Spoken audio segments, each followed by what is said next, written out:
അങ്ങ് കണ്ടോ? ഞാൻ പിണങ്ങി പോകുന്ന അങ്ങ് കണ്ടോ? അങ്ങ് പറയുന്നത് ദൃക്സാക്ഷി വിവരണം പോലെയാണ്. അങ്ങ് കണ്ടോ? എന്തിനാ വിമർശനം ഉണ്ടാകുമ്പോൾ പിണങ്ങി പോകുന്നത്? എന്തിനാ?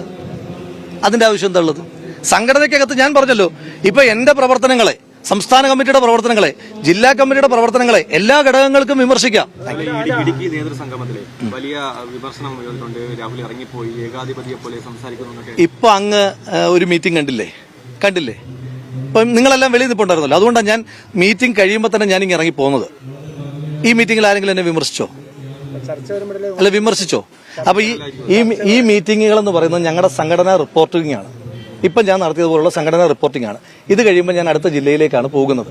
അപ്പൊ അവിടെ എങ്ങനെയാണ് വിമർശനം? ഇനിയും ആർക്കെങ്കിലും സംഘടനയ്ക്കൊക്കെ തന്നെ വിമർശിക്കണോ? വിമർശിച്ചോട്ടെ.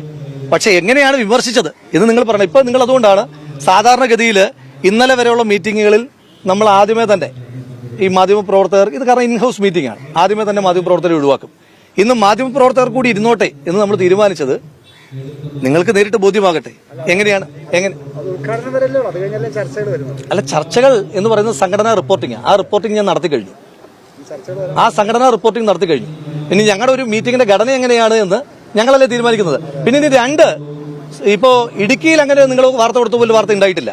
പക്ഷേ ഇനി സംഘടനയ്ക്കകത്ത് ഒരു സംസ്ഥാന അധ്യക്ഷൻ വിമർശിക്കപ്പെടാതിരിക്കാൻ ഇതങ്ങനെ ഒരു ഏകാധിപത്യ സംഘടനയല്ല. നിങ്ങൾ കൊടുത്ത വാർത്തയ്ക്കകത്ത് തന്നെ പ്രശ്നമുണ്ട്.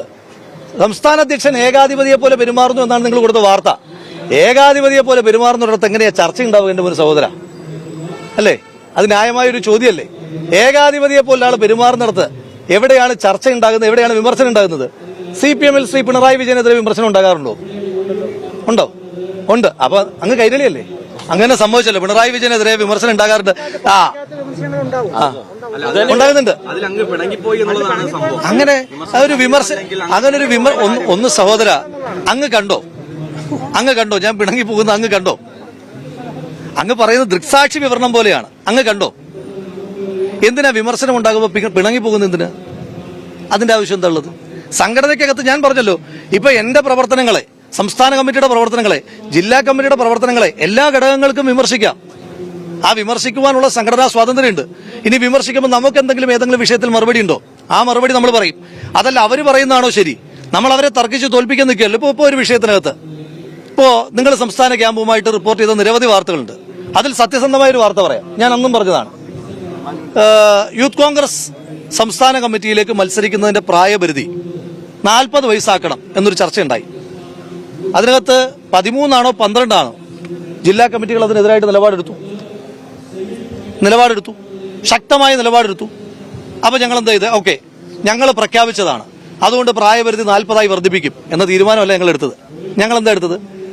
ഓക്കെ, അതാണ് മഹാഭൂരിപക്ഷം ജില്ലാ കമ്മിറ്റിയും പറയുന്നെങ്കിൽ അത് ഇപ്പൊ ക്യാമ്പുമായി പോകാനായിരുന്നു സംസ്ഥാന കമ്മിറ്റി തീരുമാനിച്ചത്. പ്രവീൺ അടക്കമുള്ള ജില്ലാ പ്രസിഡന്റുമാർ പറഞ്ഞു, നമുക്ക് ക്യാമ്പിന് മുമ്പ് നേതൃയോഗം, സത്യസേവാ സംഘർഷ് നേതൃയോഗങ്ങൾ വിളിക്കണം എന്ന് പറഞ്ഞു. അപ്പൊ നമ്മൾ മഹാഭൂരിപക്ഷം ജില്ലാ പ്രസിഡന്റുമാരും അഭിപ്രായം പറഞ്ഞു. അപ്പൊ സംസ്ഥാന കമ്മിറ്റിയുടെ അഭിപ്രായം മറ്റൊന്നായിരുന്നു. മഹാഭൂരിപക്ഷം ജില്ലാ കമ്മിറ്റി എന്ത് പറഞ്ഞു? ആ പറഞ്ഞതിനോടൊപ്പം നമ്മൾ നിന്നു. അതൊക്കെ സ്വാഭാവികമല്ല.